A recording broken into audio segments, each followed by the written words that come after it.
આજે તો શનિવારને પ્લાન બની ગયો બગદાણા ભગુડા જવાનો. તો જય શ્રી રામ ને જય જલારામ મિત્રો, કેમ છો બધા? આજે તો શનિવારને જવાનું હતું બગદાણા ભગુડા. એટલે આજે ફરીવાર આપણે જવાનું હતું ટેમ્પોમાં જ. એટલે મારા માસીની બધા આવ્યા હતા, તો મહેમાનને આવી ગયા. પછી કાળભૈરવ દાદા મંદિર આવી ગયું અને દર્શન કરીને આવી ગયા આગળ. તો શેત્રુજી આવી ગઈ, ત્યાં ખાઈ લીધા બધાએ ડોડા ખાઈ લીધા શેત્રુજીના પાણીના ગરમા ગરમ. જો બધા ડોડા ખાય છે. મારા માસીને, મારી બેનને બધા મારા ભાઈને આવ્યા હતા, તો પછી નીકળી ગયા ડોડા ખાઈને આગળ. તો જતા હતા બગદાણા ને ભગુડા. પછી પુરાઈ લીધો ગાડીમાં સીએનજી. ભાઈ ગાઈડલાઈન નાખીને બધા બેઠા હતા.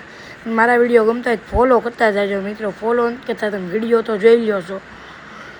પછી ત્યાંથી વયા ગયા આગળ.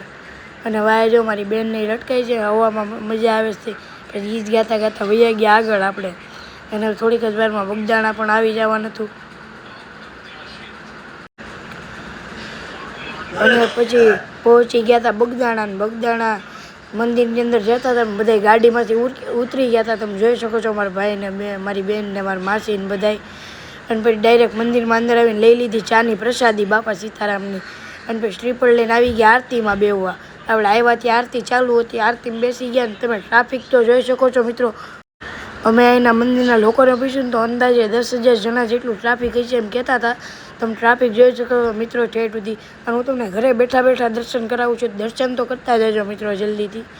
અને પછી જો બીજા બાજુના મંદિરમાં આવી ગયા આપણે ઉપર. ત્યાં પણ દર્શન કરી લીધા બાપા સીતારામના. બધા લખ નાખજો કમેન્ટમાં બાપા સીતારામ.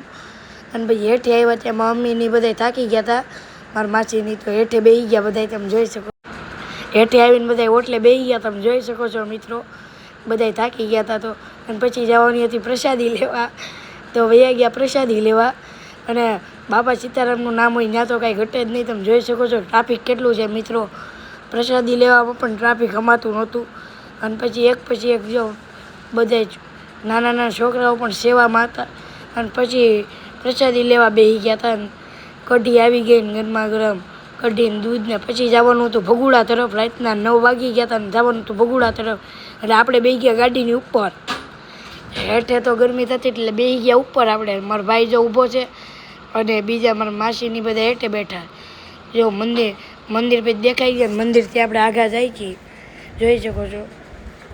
અને પછી આવી ગયું ભગુડા. ને ભગુડા લઈ લીધી, શ્રીફળને લઈ લીધું. અને પછી વયા ગયા મંદિરની અંદર. મંદિરની અંદર તમે જોઈ શકો છો રાતના 10 વાગી ગયા તો એ ટ્રાફિક કેટલું છે. પછી આવી ગયા મંદિરની બહાર. અને હવે જવાનું હતું ઘર સાઈડ. તમે પણ મરલીમાના દર્શન કરી લેજો. અને પછી નીકળી ગયા ઘર સાઈડ જવા. તો મા પપ્પા ગાડી હાંકતા હતા ને આપણે જો બેસી ગયા હતા બાજુમાં. 10:30 જેવું થઈ ગયું હતું બહાર નીકળતા. અને ફોલો કરતા જજો.